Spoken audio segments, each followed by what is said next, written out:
okay, I went down. Now, this is where I go to church on Sunday. And down there is the headquarters of the CCPD. And what I wanted you to see today, I wanted you to see a whole pattern of that. Pattern of many of my friends who have been, planting evidence, threatening, actually beating people up. Years, some of them left, some of them moved out. He puts you on notice, parks in front of your family's house. What about if you have kids that don't give a fuck? So, to me, it's an absolute criminal organization. I see that the CCPD as a criminal organization. I went into, when all this was going on, I wrote letters. They don't care. They don't care. That's what they do. I went into the CCPD main station once, and there's an officer that sits like in the front, whatever your complaint is, and my complaint was, I said, this cop has been following me. I said, made threats. I said, I think he's a death threat to me. What did they do? Well, you got to fill out paper if you... And I thought, you mean if you come into the station, the CCPD, and say, somebody might be a death threat because he's following me all over, parking everywhere I go, the guy's on the street, he's done stuff to...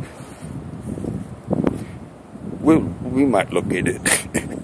I don't see them as law enforcement. I do not see them as law enforcement. I see them as a criminal organization from top to bottom.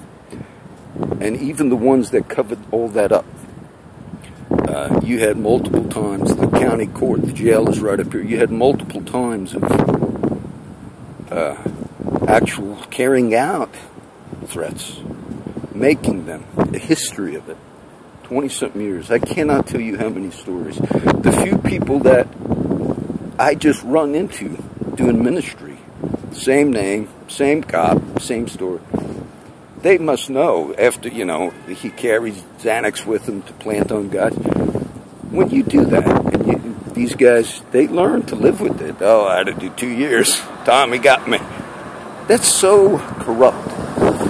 That's so corrupt. I think in Tommy's mind, he thought it was like, well, they do it anyway.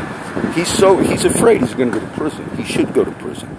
And some of the guys that he did this to knew. They said, oh, Tommy's scared John might get him put in prison. And they did favors for him. Of course you should be scared. But if you go to prison, it'll be because of crimes you committed.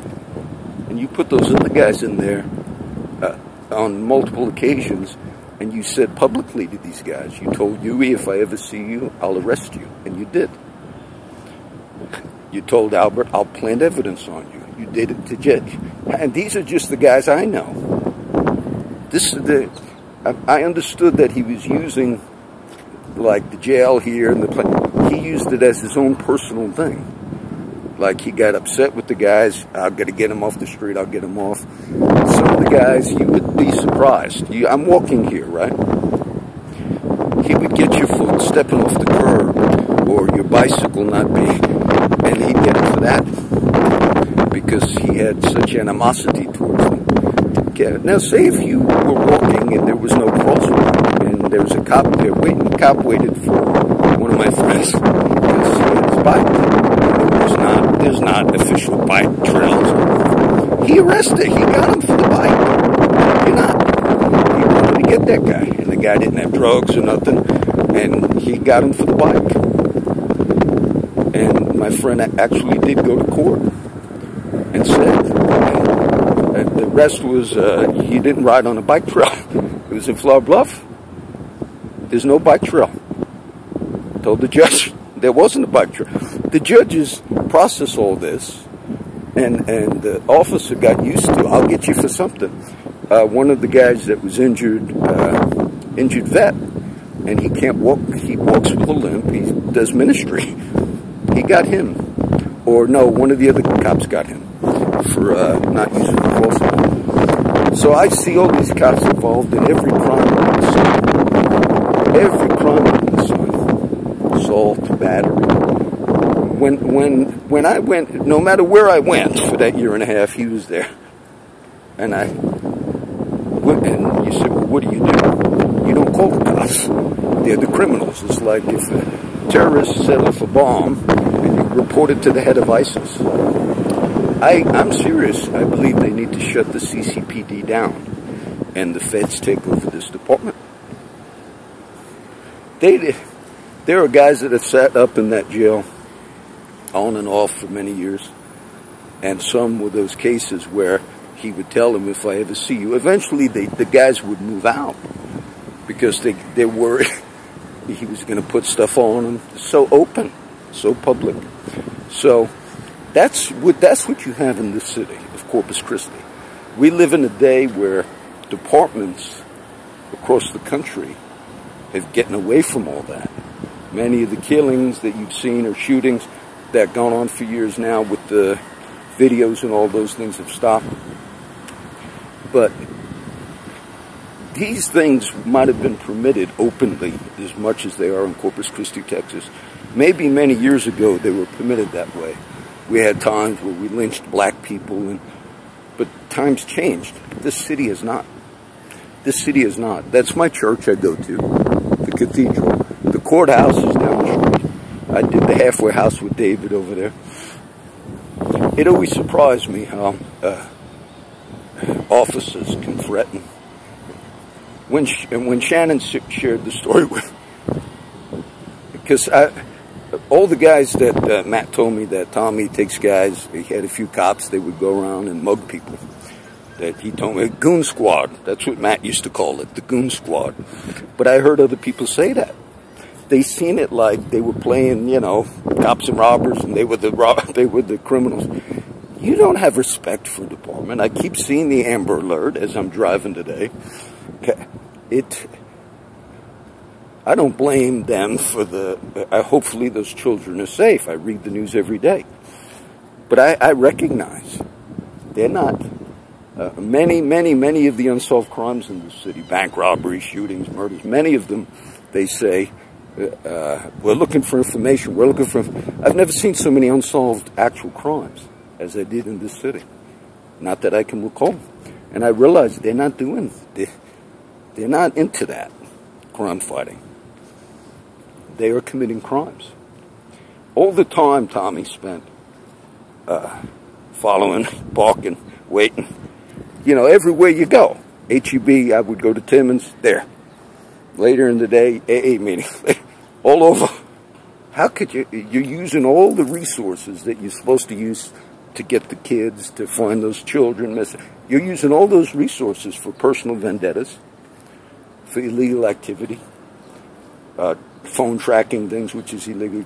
I'm going to get John, I'm going to follow him. The guy saw, people thought I was making it up in the beginning, the guy saw. I was with David, I was with a lot of the guys. They got uncomfortable. Tommy's following John all over the fucking city for a year and a half now, parking in front of his house, parking down the street, parking. You are not law enforcement. You do not carry out law enforcement. You are open criminals. The CCPD is an open criminal organization in this town. I don't know how much you talk about it for years. I don't know the latest case. What the pattern was, after he committed crimes and these things, and then he was caught, I promise you won't do it again. You're talking about a cop. It's not promise you won't do it again. You're talking about assault and battery, targeting, official oppression, covering up obstruction of a federal crime, telling Angel and Jesse to leave. You're talking about multiple federal laws broken here. 20-something years of it going on. And the way you dealt with the CCPD is, we promise you won't do it again. See, Shannon revealed to me that you know all this. It's just a common thing for you. So, I don't know what else you can do.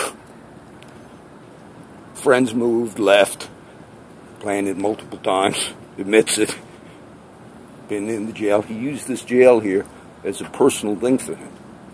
And if he couldn't get the guys, I'm sure every other cop knows he's doing it, and many of them are doing the same stuff. So you got a criminal organization that, and I don't think it's going to change. They, how could you have officers making death threats publicly, following the people he makes the threats to. That's the way it is here. I went to the CCPD. I said, this guy, I consider him a death threat. Oh, okay, go fill out something. I'm telling you, you got an officer. Well, I forget what it was. At one point, someone said, I said, well, say if you have a cop that kills somebody or rapes somebody and you've seen it, I said, don't you report that as a crime? No. I understood, no. Not here, you don't. There's another procedure. And then I heard something in San Antonio that some cop did something illegal, took the guns, he did arrest, and then they went to the police department, reported it. It's San Antonio, Dallas, this was a few years ago, and that cop was arrested. And then I thought, but here something happened, I forgot, where they said, no, you actually, if you see a cop commit a crime, they said it's not, you don't call 911 and say that's different. You go through a different procedure if an officer commits a crime and you see it. It's not like calling the 911. I forgot what it was when I thought, you're kidding me. I said, but that's still a crime. Nope, we do it different here. I don't have that exactly right. I don't remember everything. So, I just, I don't remember the last time he's followed me. He's got a monster truck. How do you know he's got a monster? I think he said I followed him. He's lying. He's lying. This guy is a criminal. This guy's a criminal. I thought he said it because something that the guys had told. Something happened, I forget. And only way I knew he had a monster truck, I'm riding around, you got trucks behind you sometimes, monster trucks. I'm like, goodness. And I dropped off Tammy and Shrek one day at the Pavilion, which is right where the police station is in Flower Bluff. And off the cuff, Tammy says, oh, there's Tommy's truck. I guess he was working that day, and it's a monster truck. There's no stopping this guy. There's no stopping him. Do you think they're beyond murdering people? According to my friends, they've done it. So everybody, my conservative friends who watch Fox News, and I watch them all, and think, oh, surely, you have no idea how bad stuff is. My recommendation, I would not advise anybody to move to Corpus Christi, Texas, because of the corruption infiltrated in this police department. And if you live in a city where it's in the police department itself, and then after it happens, after targeting and beating up people, and the officer on duty shows up next day, parks in front of your house, there's not safety in a city like that. There's not safety in a city like that. All the man hours spent just on me, following me, parking, going on. You could have been fighting crime. So how many years, my friend that lives here, a few blocks down, he left. He left because they'll put you on notice. Flower Bluff, people have put on notice. We never want to see you here again. We'll make you disappear, which would be, we'll murder you. Made by a police officer, Tommy to Albert. I've never seen it. I've never seen it like that. So this will be the one. I mean, what do you do? That's the way it's going to be.